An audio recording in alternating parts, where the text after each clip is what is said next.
This is the Wizard News.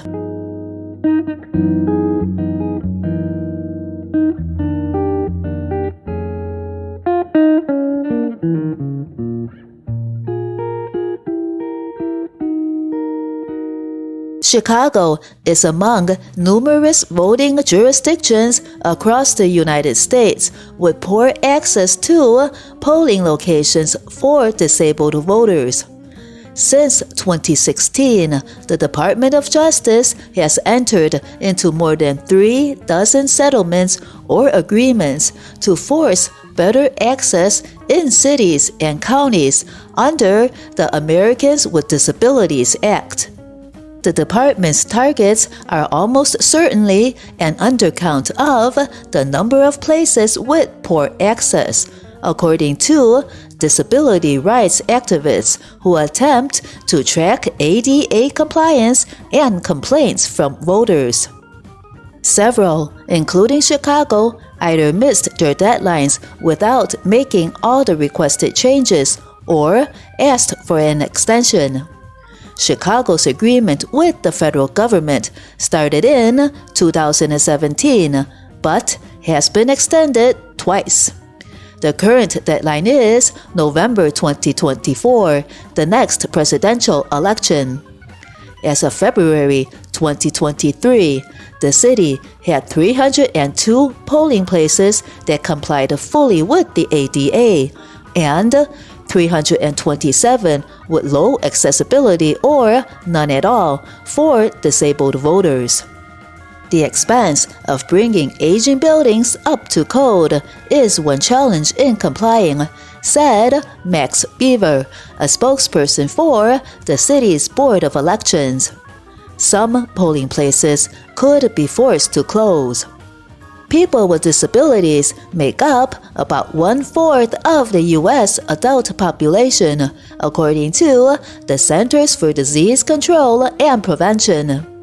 They have been ensnared in battles over access to the polls, as many Republican-led states have passed restrictive voting laws in recent years, including over limits on what assistance a voter can receive and whether someone else can return a voter's mailed ballot.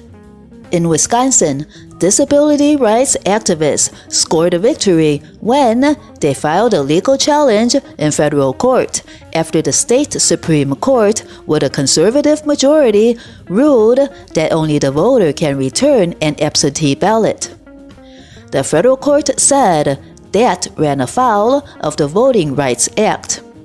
Nevertheless, voters with disabilities have been complaining that the federal law is being ignored. They say local election officials throughout Wisconsin have been giving incorrect information on websites, in mailings, and at polling places, saying voters cannot receive help or have someone else return their ballot without making the distinction that such assistance is allowed for voters with disabilities.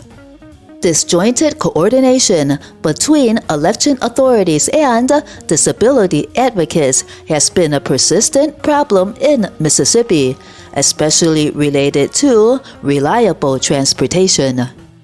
Ensuring ADA compliance in localized polling places lies with each county, and the Mississippi Secretary of State does not have enforcement authority, a statement said. Whether the designated polling places are county-owned or privately owned, the counties are responsible for ensuring the polling places they have selected are ADA compliant. Local election offices are often burdened with a lengthy list of responsibilities, such as ensuring that equipment works properly and defending against cyber attacks. The COVID-19 pandemic also shifted focus from ADA compliance as election offices had to ensure polling places were safe and had to mail and process a flood of mailed ballots. The board did let the Federation assist in testing voting machines for compliance and to provide guidance on how precinct workers could interact with voters who are blind or have low vision. It expects to work with the organization in the future now that in-person training has returned. Source: ABC News, April 2nd, 2023.